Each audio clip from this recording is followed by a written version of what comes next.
Continuamos hoy, amigo oyente, nuestro viaje por el libro de Zacarías, y llegamos al capítulo 3. Quisiéramos mucho leer una porción de este capítulo, ya que son solamente 10 versículos.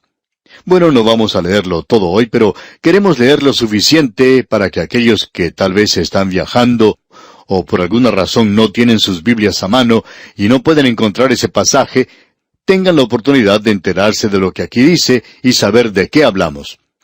Porque aquí, amigo oyente, nos encontramos en una sección de la Biblia que usa una manera de expresarse bastante retórica. Aquí estamos tratando con las 10 visiones de Zacarías. Él tuvo estas visiones en una sola noche, pero como ya hemos demostrado, no eran sueños. Sus ojos estaban bien abiertos, porque él dice una y otra vez, vi, miré, alcé mis ojos, etc. Así es que aquí no tenemos un sueño, sino una visión que tiene este hombre. Pero estas diferentes visiones que él tienen significados muy definidos. Y creemos que tienen que ser observadas juntas todas. O sea que deben ser consideradas juntas como enfocando un mensaje en particular. Y necesitamos tener ese punto de vista total que nos da la perspectiva de lo que estas visiones están tratando de decirnos. También necesitamos observar otras escrituras proféticas, porque el apóstol Pedro lo expresó de una manera muy clara cuando dijo, ninguna profecía de la Escritura es de interpretación privada. Es decir, que uno no la interpreta por sí sola. Es entonces necesario poner todo el programa de la profecía junto, y es necesario tener un punto de vista completo que se extienda de la eternidad en el pasado hasta la eternidad en el futuro. Ahora, el capítulo 3 comienza diciendo, me mostró al sumo sacerdote Josué. Y nos podemos dar cuenta aquí que este no es un sueño, sino una visión. Veamos pues lo que nos dicen los primeros 5 versículos de este capítulo 3 de Zacarías. Me mostró al sumo sacerdote Josué, el cual estaba delante del ángel de Jehová, y Satanás estaba a su mano derecha para acusarle. Y dijo Jehová a Satanás, Jehová te reprenda, oh Satanás. Jehová que ha escogido a Jerusalén te reprenda. ¿No es este un tizón arrebatado del incendio? Y Josué estaba vestido de vestiduras viles, y estaba delante del ángel. Y habló el ángel, y mandó a los que estaban delante de él, diciendo, quitadle esas vestiduras viles. Y a él le dijo, mira que he quitado de ti tu pecado, y te he hecho vestir de ropas de gala. Después dijo, pongan mitra limpia sobre su cabeza. Y pusieron una mitra limpia sobre su cabeza, y le vistieron las ropas, y el ángel de Jehová estaba en pie. Esto es todo lo que vamos a leer hoy de esta visión. Y queremos mencionar varias cosas a manera de introducción antes de entrar al texto mismo del relato que tenemos aquí. Debemos mencionar cosas que son importantes. El capítulo comienza diciendo, me mostró al sumo sacerdote Josué. Ahora Josué era el sumo sacerdote, como se lo indica aquí. Y este Josué no es el mismo Josué que guió a los hijos de Israel cuando ellos salieron de Egipto, sino que es el Josué que estaba con ellos después de la cautividad en Babilonia y que se encontraba con ellos en la tierra de Israel. Su nombre significa Jehová salva. Y en el Nuevo Testamento es la misma palabra griega para Jesús. Y llamarás su nombre Jesús, dice allá en el Evangelio según San Mateo, capítulo 1, versículo 21. Y llamarás su nombre Jesús, porque Él salvará a su pueblo de sus pecados. Así es que este nombre sugiere mucho y tiene mucho significado. Ahora, otra cosa que debemos notar aquí es que se hace nuevamente referencia a Satanás. Como hemos indicado anteriormente, estamos dejando hasta que lleguemos al libro de Apocalipsis el estudio sobre Satanás. Pero hay una cosa que es bastante obvia aquí, y es que si Zacarías vio a Josué, él también vio a Satanás. Y esto indica sencillamente que Satanás es una persona, que él es una realidad. Lo interesante es que Satanás ha desaparecido del vocabulario de la mayoría de la gente en las así llamadas tierras cristianas desde la última mitad del siglo XX.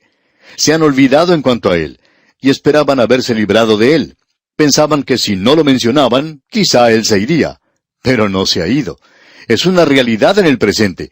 Pero hoy existe una tendencia de volverse hacia lo sobrenatural, y desafortunadamente la gente se está volviendo hacia Satanás y a los demonios, en lugar de buscar al Señor Jesucristo y a Dios. Pero creemos que el camino le llevará a uno finalmente al hecho de que es necesario que el mal sea encarnado, que el mal sea representado por una persona. Y el pensar moderno exige eso allí.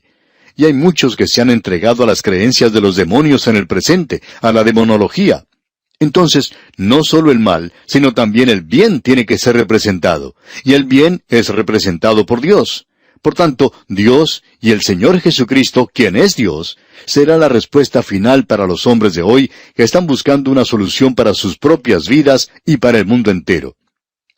Ahora, la tercera cosa que nos gustaría mencionar aquí es una visión que va más allá de Josué, el sumo sacerdote.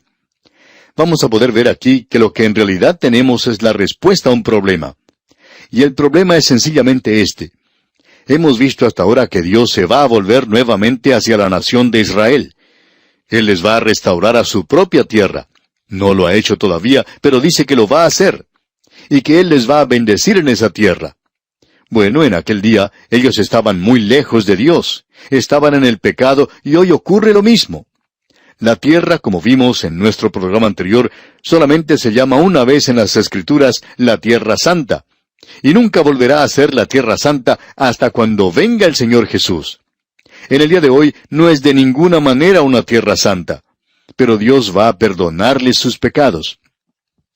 El Dr. Merrill Unger ha declarado, aquí se presenta una pregunta crucial. ¿Cómo puede un Dios infinitamente santo realizar tales planes, es decir, de restaurar a esta gente a esa tierra y de bendecirles, ya que son pecadores y están esparcidos? ¿Cómo puede la manifestación maravillosa de misericordia divina ser para ellos consistente con la justicia de Dios?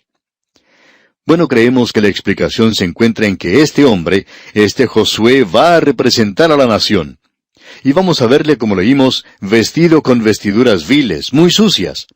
Ahora, una de las cosas que el sumo sacerdote tenía que hacer es que tenía que estar vestido con vestiduras sin manchas, o de otra manera no puede servir a Dios. Ahora, ¿cómo pueden estas personas ser aceptadas ya que son pecadoras? Bueno, este capítulo nos va a dar la clave para esto. El apóstol Pablo dice en su epístola a los Romanos capítulo 10, versículo 3, porque ignorando la justicia de Dios y procurando establecer la suya propia, no se han sujetado a la justicia de Dios. Bien, la justicia de Dios será revelada en este capítulo. ¿Y cómo puede Dios aceptar a los pecadores? En cierta ocasión, un hombre llamó por teléfono al pastor de una iglesia y le dijo que él posiblemente había cometido el pecado imperdonable. Entonces el pastor le dijo que por supuesto que él no había hecho tal cosa. Le dijo que el Señor Jesucristo había muerto por todos sus pecados, y que si él quería ir al Señor Jesucristo en ese mismo instante, no importaba quién fuera o lo que hubiera hecho, podía ser el peor criminal más grande que hubiera existido, él podía ir a Cristo. Cualquier persona, no importa lo que haya hecho, puede acudir a Cristo, y Él le va a aceptar y le va a recibir. Pero es necesario que esa persona acuda a Cristo. Y entonces ellos pueden descubrir que el fin de la ley es Cristo para justicia a todo aquel que cree, como dice el apóstol Pablo en su epístola a los Romanos capítulo 10, versículo 4. Así es que no importa quién sea uno puede ir a Dios por medio de Jesucristo. Y creemos que esto va a ser resaltado aquí en este capítulo 3 de Zacarías.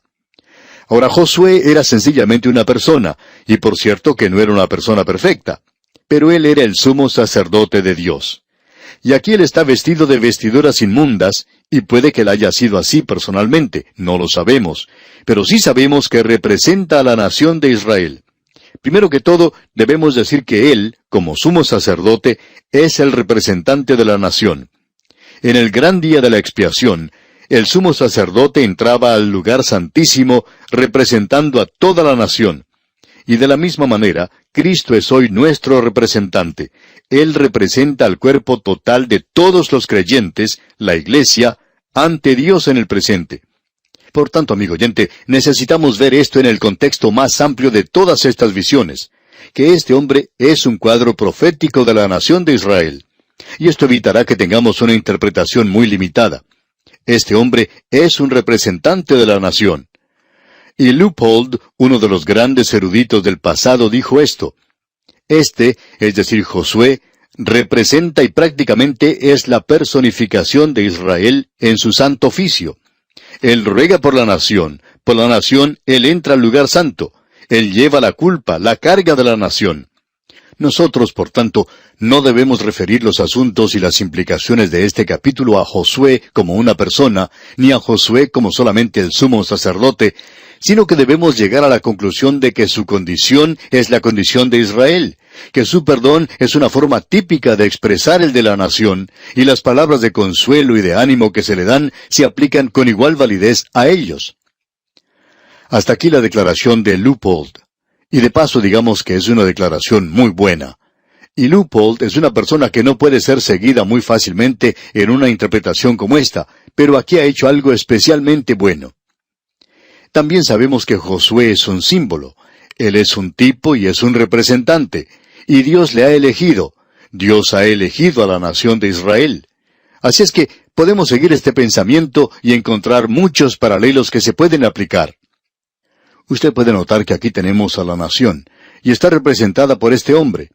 Lo que se dice de él puede decirse de la nación. Esto nos recuerda una pequeña novela que fue escrita hace muchos años, llamada El Pequeño Ministro.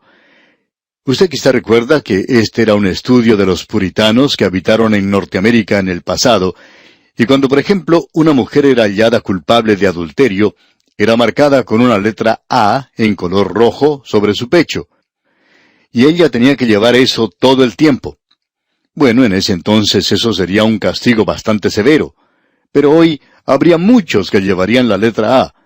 Y quizá no tengamos muchas letras B o C, pero por cierto que habría muchas A si se hiciera eso hoy. Pero usted recuerda que este pequeño ministro era realmente quien era culpable. Y al final se revela que en su propio pecho se encontraba una letra A en rojo, y eso revelaba también su culpa. La consecuencia es sencillamente que Josué es culpable, pero alguien más es tan culpable como Josué. La nación de Israel es culpable, y ese es el cuadro que se nos presenta aquí. Ahora veamos lo que dice el texto mismo, y vamos a avanzar un poquito en este capítulo.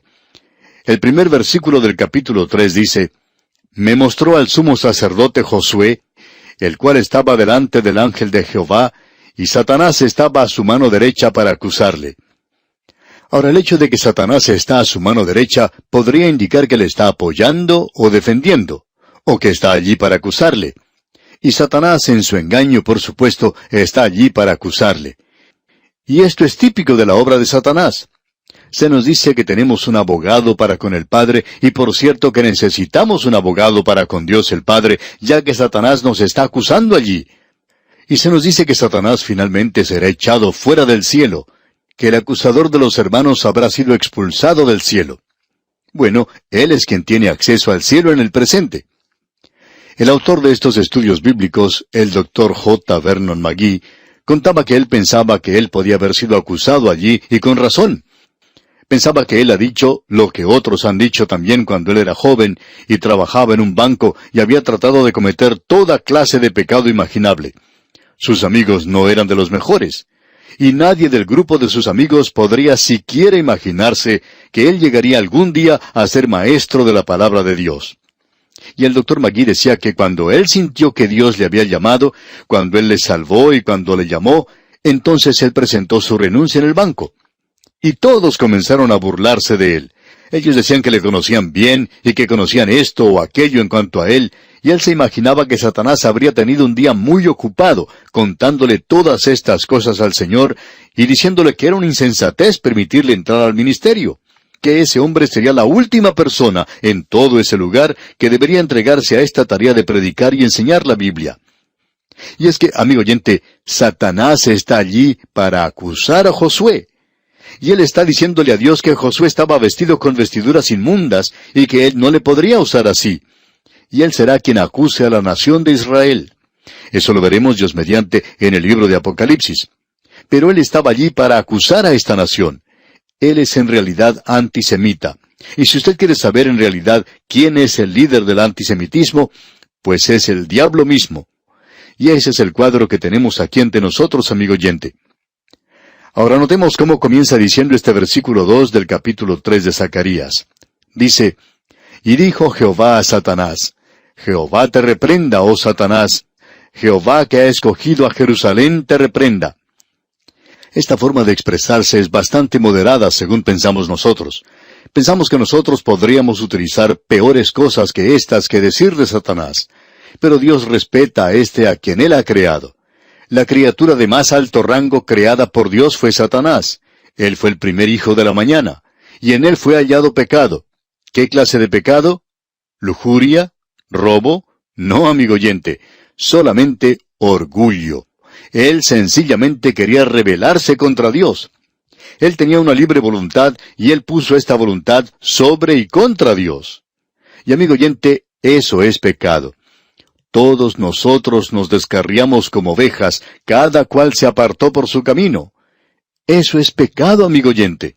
Y esto de apartarse por su camino puede ser descrito en los pecados específicos de Satanás, como el asesinato, el robo, la mentira, el adulterio, todos estos si los pudiéramos nombrar. Todos estos caen bajo un solo título, su propio camino. Ese era el problema del hombre. Y aquí tenemos a Satanás, y el Señor le dice, Jehová te reprenda. Observemos esto por un instante antes de terminar. Él dice, Jehová te reprenda, oh Satanás. Así es que, cuando la reprensión viene, no es por cuenta de la persona, sino por cuenta de Jerusalén, la capital de esta nación. Así es que, representa a la nación. La última parte del versículo 2 dice, ¿no es este un tizón arrebatado del incendio?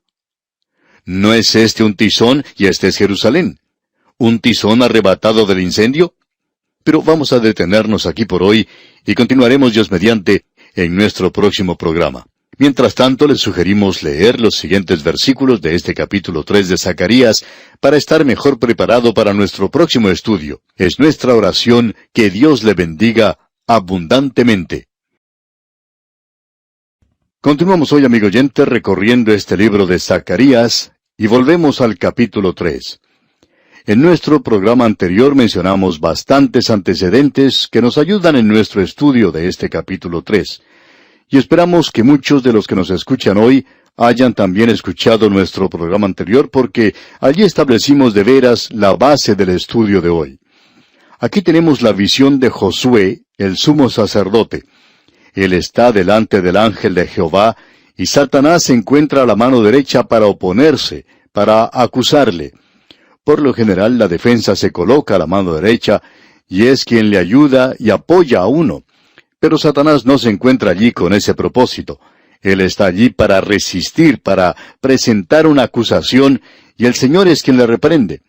Y la razón que Dios da se encuentra en el versículo 2 de este capítulo 3 de Zacarías, y es esta: Jehová que ha escogido a Jerusalén, te reprenda. Ahora es cierto que Josué estaba vestido con vestiduras viles, sucias, y por cierto que necesitaba ser limpiado. Quizá no solo de forma externa, sino también internamente. Pero él aquí es también representante de la nación, porque Dios presenta esto claramente cuando dice, Jehová que ha escogido a Jerusalén, te reprenda. Es decir, que Dios dice que la acusación que se hace contra Josué es contra la nación, porque él es el representante de la nación. Usted y yo, amigo oyente, tenemos un acusador de los hermanos, y Juan nos escribe diciendo, Hijitos míos, estas cosas os escribo para que no pequéis.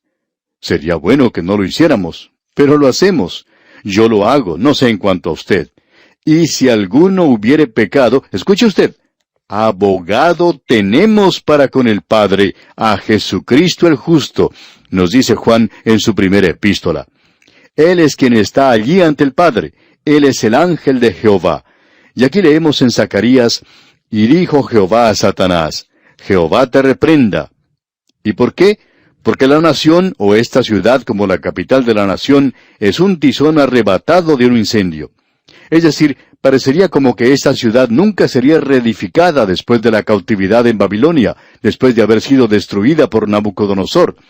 Por 70 años permanece entre los escombros y el polvo, y luego del polvo y de las cenizas es reedificada nuevamente como un tizón arrebatado de un incendio. Fue Juan Wesley quien se llamó a sí mismo un tizón arrebatado del incendio, Y pensamos nosotros, amigo oyentes, que muchos de nosotros en el presente debemos pensar de nosotros mismos en relación a esto en particular. Y también opinamos y sentimos de esta manera, ya que al mirar hacia atrás, pensamos que parecería un accidente que uno hubiera sido salvo. No parecería posible que algo así hubiera sucedido. Pero así sucedió. Y sabemos que no fue ningún accidente. Así es que esto puede ser dicho de cualquier pecador en el presente, que somos un tizón arrebatado del incendio. Notemos ahora lo que dice el versículo 3 de este capítulo 3 de Zacarías. Y Josué estaba vestido de vestiduras viles y estaba delante del ángel. El sumo sacerdote tenía que estar vestido con vestiduras especiales. Él tenía que vestirse con lino torcido, con lino egipcio, hasta su ropa interior tenía que ser de lino. Y sobre todo esto se colocaban los vestidos de belleza y de gloria. Ahora nos imaginamos que aquí él está allí nada más que como un sacerdote, pero como un sumo sacerdote representando a una nación, sus vestiduras deberían haber estado limpias, pero él estaba vestido de vestiduras viles.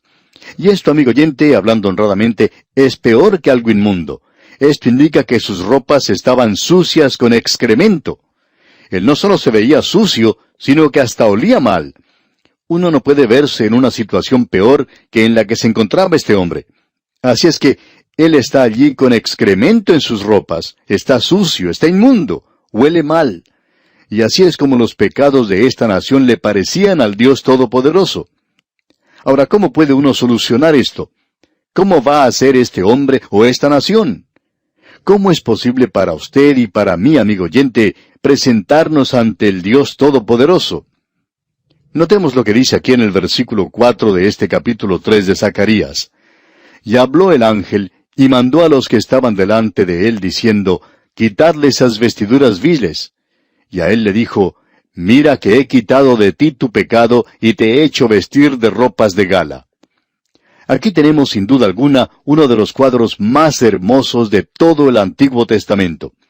Este hombre no podía estar ante Dios, un Dios justo y santo, con estas vestiduras viles.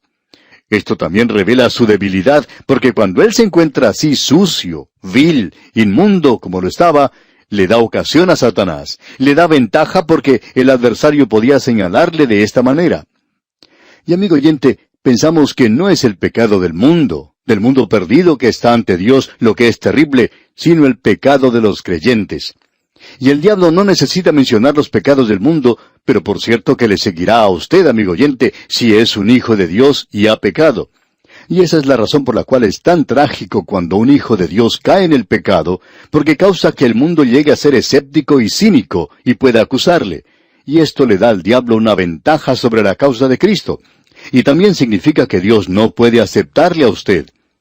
Amigo oyente, si usted es un hijo de Dios y peca, usted ha perdido su comunión. No ha perdido su salvación, pero por cierto que ha perdido su comunión. Y entonces no puede haber ni gozo ni bendición en su vida. Ahora, ¿qué es lo que va a suceder aquí? Bueno, esto es lo que sucederá. Como ya hemos dicho, aquí tenemos sin lugar a duda uno de los cuadros más interesantes que se presentan en la palabra de Dios. Aquí tenemos los pecados de un creyente. Este hombre es un sacerdote ante Dios. Dios es quien nombra a los sacerdotes y cada creyente hoy es un sacerdote ante Dios. Pero algunos de nosotros estamos ante Dios vestidos con vestiduras viles. Ahora alguien quizá diga, sí, pero yo he sido vestido con la justicia de Cristo. Y así es, amigo oyente, usted está vestido con ella, si es que ha sido salvo. Y ese es exactamente el cuadro que se nos presenta aquí. Es que, amigo oyente, estas vestiduras viles tienen que ser quitadas de esta persona, y luego deben hacerle vestir vestiduras limpias. Y estas vestiduras limpias que se colocan sobre él representan la justicia de Cristo. Este es el cuadro de su salvación y la mía. Y esto es lo que hace de este un pasaje precioso de las Escrituras. Veamos lo que se nos dice allá en el capítulo 3 de la Epístola a los Romanos. El apóstol Pablo, habiendo presentado ante la humanidad en los primeros 3 capítulos el hecho de que el hombre es un pecador ante Dios, nosotros todos estamos como seres sucios y viles ante Dios, y nuestra justicia hoy es como trapos de inmundicia. Estamos allí de la misma manera en que se encuentra este Josué que tenemos aquí en el libro de Zacarías. Ahora, ¿qué es lo que vamos a hacer?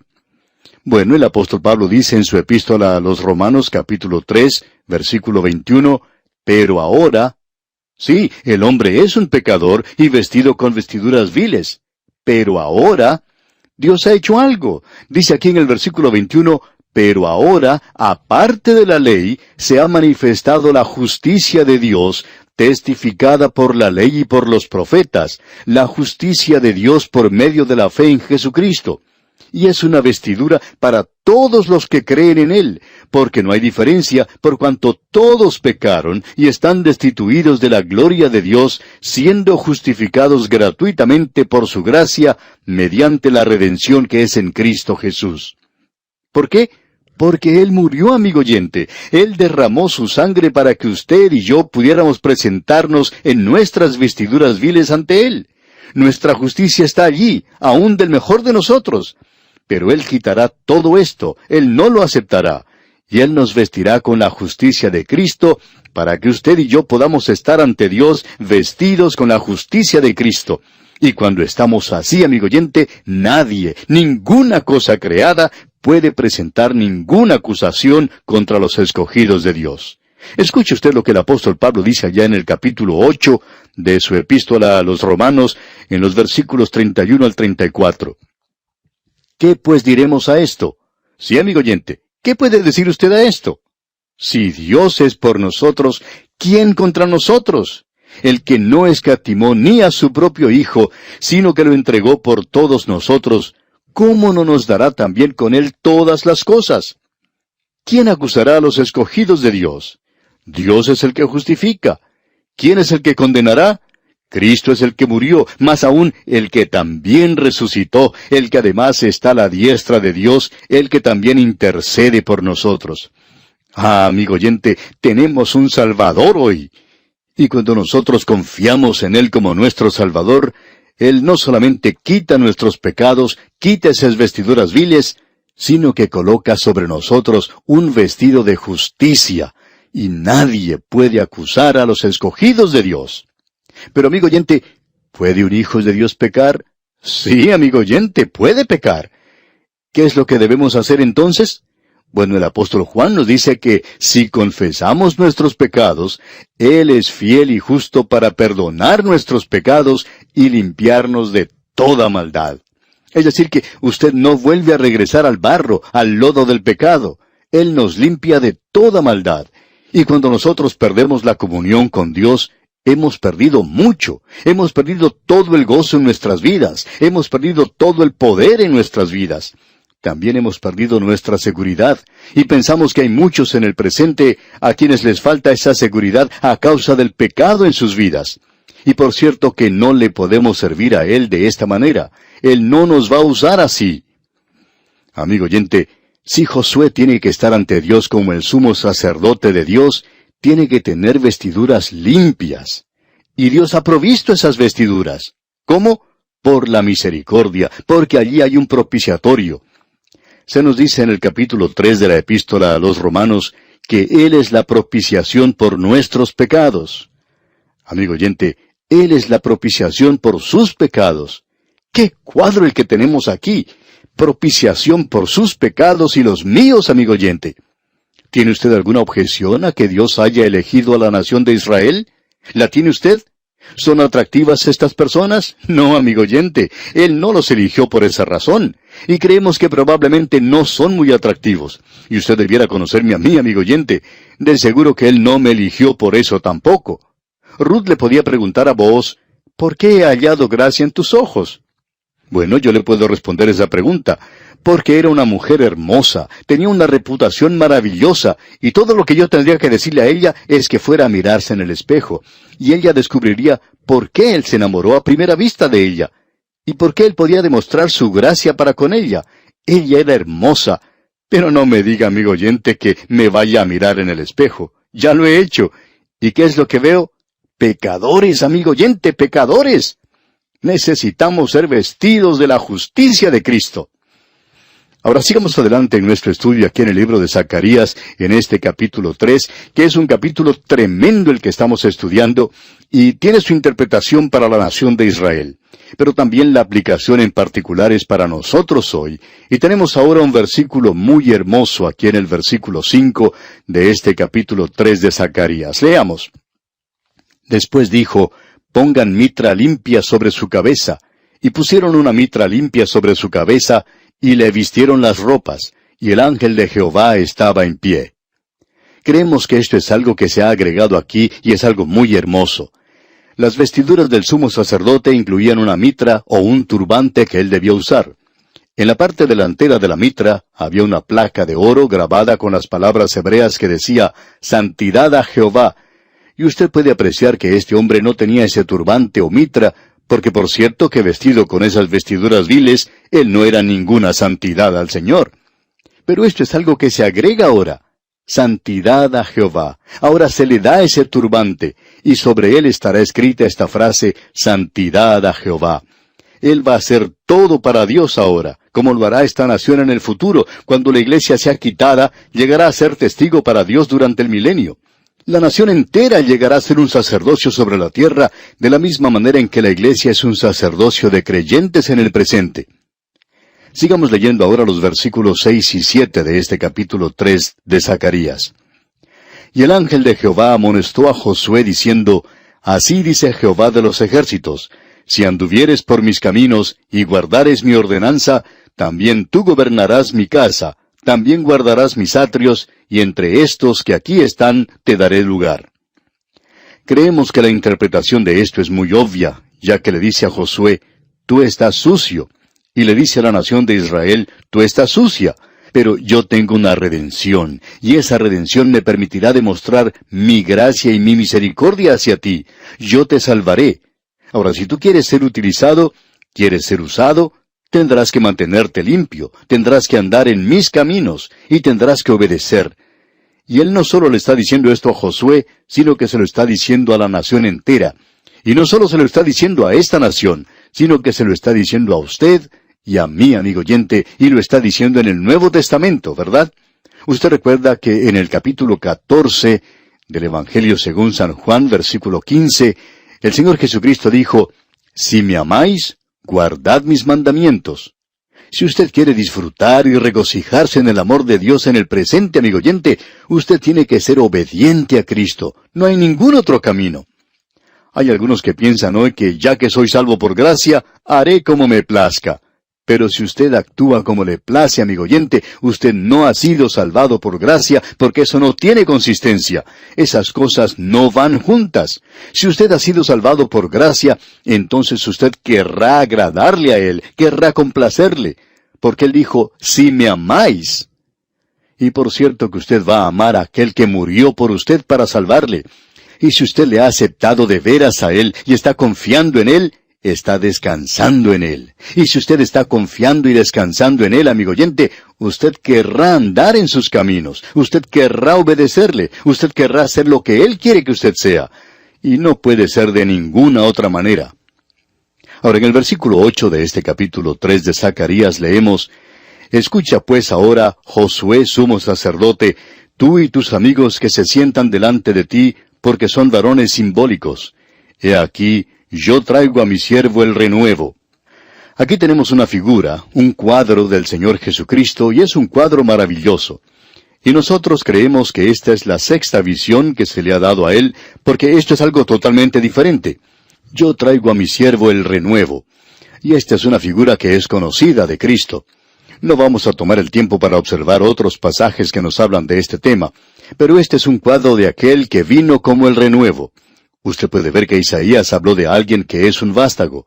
Allá en el capítulo 11 de Isaías, versículo 1, leemos, Saldrá una vara del tronco de Isaí, un vástago retoñará de sus raíces. Y ese es el renuevo. Y él será el rey quien gobernará. El renuevo lo presenta como el favorito, lo presenta como aquel que puede proteger y guardar a los suyos. Y ese renuevo hoy lo representa a él como el rey que viene a esta tierra. Luego dice en el versículo 9 de este capítulo 3 de Zacarías, Porque he aquí aquella piedra que puse delante de Josué. Sobre esta única piedra hay 7 ojos. He aquí yo grabaré su escultura, dice Jehová de los ejércitos, y quitaré el pecado de la tierra en un día. Lo que tenemos aquí es un cuadro de Josué, el sumo sacerdote, y Satanás ante él. También se presenta aquel que viene como el renuevo. Él es el Salvador del mundo. Pero no solo eso, el renuevo aquí es la piedra de la cual habló Daniel, cortada pero sin manos. Y se nos dice que tiene ojos, 7 ojos. Ahora el número 7 aquí no es el número de la perfección, como ya hemos dicho anteriormente, sino el número de lo completo. Él tiene un conocimiento completo, y sus ojos hablan de sabiduría y conocimiento. El Señor Jesucristo ha sido hecho sabiduría para nosotros, porque Él es todo sabiduría. Y aquí se nos dice, porque he aquí aquella piedra que puse delante de Josué. Y aquí estamos hablando de la segunda venida de Cristo. El renuevo y la piedra aquí representan la segunda venida de Cristo a esta tierra. Y luego leemos, dice Jehová de los ejércitos, y quitaré el pecado de la tierra en un día. Bueno, ¿ha ocurrido esto en el día de hoy? No, amigo oyente. Por cierto que no ha sucedido en nuestra época. Tendrá que suceder todavía. Cuando el Señor Jesucristo regrese, entonces será quitado en un solo día. Luego el versículo 10 comienza diciendo, en aquel día, y aquel día es el día de Jehová. Leamos el versículo 10. En aquel día, dice Jehová de los ejércitos, cada uno de vosotros convidará a su compañero debajo de su vid y debajo de su higuera. Es decir, que ellos estarán morando en paz y gozándose en aquel día. Pero ese día no ha llegado todavía para nosotros, amigo oyente. ¡Qué cuadro el que tenemos aquí! ¡Y qué visión la que tuvo este hombre! Dios mediante, en nuestro próximo programa vamos a considerar la visión del candelero de oro y los 2 olivos. No habrá ninguna escasez de energía en esta siguiente edición. Habrá suficiente petróleo porque aquí no hay ningún intermediario ni ninguna estación o bomba de gasolina a la cual tengamos que ir. Veremos pues esto, Dios mediante, en nuestro próximo programa. Que la paz de Dios gobierne su vida es nuestra ferviente oración.